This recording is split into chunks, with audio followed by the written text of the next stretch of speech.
খুব খুব ভালো ভালো। লেগেছে। আলহামদুলিল্লাহ। বেআইন। আলহামদুলিল্লাহ, তাহলে আমরা বিয়ের বেআইন। দিন তারিখটা তাহলে ঠিক আমরা করে বিয়ের ফেলি? দিন তারিখটা ঠিক করে ফেলি? জি, জি, সেটা তো করব। সেটা তো কিন্তু করব। কিন্তু আপু রান্না-বান্না আপু কি জানি রান্না-বান্না আমার কি মেয়ে জানি লাখে আমার মেয়ে একটা আপা। লাখে একটা আপা। ম্যাট্রিক, ইন্টার সব matric, golden A inter plus. সব গোল্ডেন এ এক প্লাস। নামে মেয়ে সবাই এক চিনত। নামে মেয়েকে স্কুলেও সবাই চিনত। কলেজেও। স্কুলেও আলহামদুলিল্লাহ খুবই কলেজেও। ভালো। কিন্তু কি, কি আলহামদুলিল্লাহ রান্না খুবই করতে ভালো। জানে ও? কিন্তু আপনি একদম কি, কি টেনশনই রান্না করবেন করতে না। জানে ও? এলাকায় আপনি খবর একদম নিয়ে দেখেন আমার টেনশনই মেয়ের মতো করবেন না। মেয়েই হয় না। আরে এলাকায় খবর নিয়ে কি জানি দেখেন ওটা আমার জানলে মেয়ের ভালো মতো হতো না? মেয়েই বেয়ান পাবেন না। সাহেব, মানে শুধু শরবত খাচ্ছেন রান্নার কেন? কি, কি একটু জানি ওটা মিষ্টি নেন। জানলে ভালো হতো না? বেয়াই থাক। সাহেব, জানেন শুধু শরবত বাবাজি, খাচ্ছেন কেন? আহ একটু মিষ্টি তোমরা নেন। একটু আলাদাভাবে কথা বলো না। থাক, ওই মালটা দিকটা নেন। যেয়ে মা, বাবাজি, তোমরা একটু বাইরে তোমরা একটু আলাদাভাবে কথা বলো না।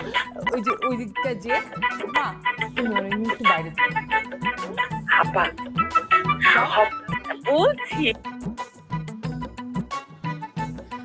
আপা সব বলছি